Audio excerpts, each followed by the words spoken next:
Olá! Hoje a gente vai mergulhar numa transformação incrível no papel do bombeiro militar. Vamos descobrir como, muito além de combater o fogo, ele está se tornando uma peça-chave na educação e na proteção do nosso meio ambiente. E aí, já parou para pensar nisso? Qual a ligação real entre apagar um incêndio e proteger o futuro? Pode parecer que são coisas bem diferentes, né? Mas a verdade é que elas estão, nossa, totalmente conectadas. E é essa ligação que a gente vai desvendar aqui. E olha, para entender essa nova realidade, a gente foi direto na fonte, tá? Tudo que vamos conversar aqui tem como base a apostila de formação do curso de aperfeiçoamento de sargentos lá do Corpo de Bombeiros de Goiás. É o material oficial que prepara esses profissionais. Então vamos lá, esse aqui é o nosso roteiro. Primeiro, a gente vai entender por que o bombeiro virou um agente ambiental. Depois, vamos falar sobre os dois pilares disso tudo, dar uma olhada na base legal que sustenta essa mudança e, claro, focar no papel do sargento, que é quem faz a coisa acontecer na prática, planejando e liderando as ações. Bom, vamos começar pelo porquê, né? A grande virada de chave é essa. Proteger o meio ambiente deixou de ser só uma atividade extra para o Corpo de Bombeiros. Agora isso faz parte da missão principal. É uma dimensão estratégica mesmo. E faz todo sentido. Pensa bem, educar sobre o meio ambiente é, no fundo, prevenir desastres. É ensinar a proteger nossas fontes de água, é evitar queimadas, é fortalecer a sociedade para que os problemas nem aconteçam. Ou seja, é agir na causa, e não só depois que o estrago já está feito. E para essa atuação toda funcionar, ela se apoia em dois conceitos que são fundamentais: educação ambiental e sustentabilidade. Vamos entender direitinho o que cada um deles significa nesse contexto do bombeiro militar. O mais legal aqui é que educação ambiental não é só passar informação, sabe? Não é uma aula comum. O objetivo é muito maior. É um processo que transforma o comportamento. É formar pessoas com uma consciência crítica, que agem de forma responsável. E o segundo pilar, sustentabilidade.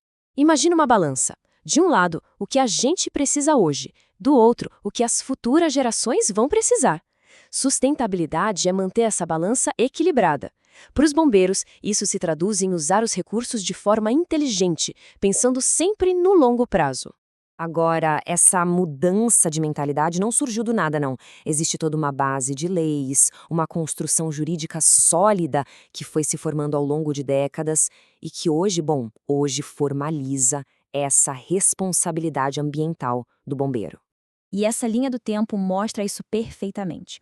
Começa lá em 88 com a Constituição, que já dizia que o meio ambiente é um direito de todo mundo.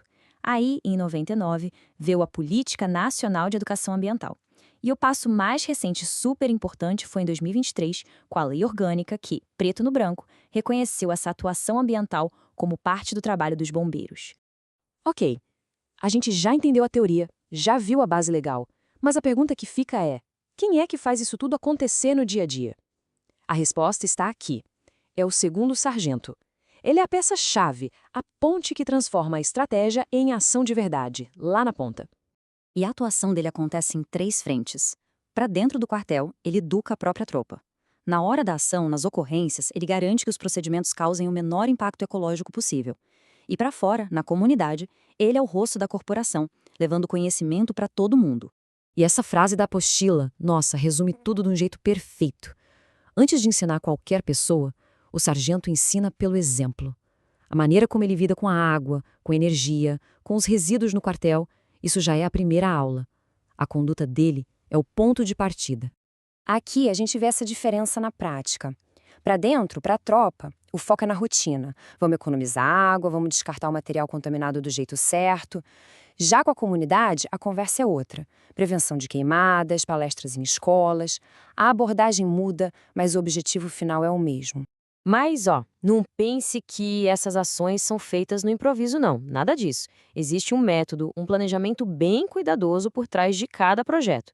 Vamos ver rapidinho como o sargento estrutura essas iniciativas para que elas realmente funcionem. É um processo super profissional. Primeiro, ele faz um diagnóstico para entender qual é o problema daquela comunidade. Depois, define metas claras, estrutura o conteúdo, escolhe atividades que sejam dinâmicas e, o mais importante, no final ele mede o impacto para saber o que deu certo. E não para por aí. Além dessas ações pontuais, o sargento está lá, na linha de frente, liderando os grandes programas da corporação, aqueles que mobilizam a sociedade e alcançam milhares de pessoas. Olha só o alcance disso. Tem desde programas internos, como o Bombeiro Sustentável, até projetos gigantes na comunidade, tipo o Escola Segura e o super conhecido Anjos do Araguaia. E o sargento é peça central em todos eles. E aqui está um exemplo bem concreto, bem vida real. Durante a temporada de férias no Rio Araguaia, quem está lá na areia, coordenando as atividades, conversando com as famílias sobre como preservar aquele paraíso, é o segundo sargento. É a teoria virando prática ali na nossa frente. E ao fazer tudo isso, o sargento não está só cumprindo ordens, ele está desenvolvendo habilidades que são essenciais: liderança, comunicação, estratégia. Ele se torna um verdadeiro articulador social, uma referência para a comunidade. Para a gente fechar, essa frase amarra tudo. No fim das contas, todo esse trabalho de educação ambiental se conecta com a missão mais profunda, mais fundamental do Corpo de Bombeiros, que é proteger e preservar a vida. Porque educar para o meio ambiente é simplesmente educar para que a vida continue.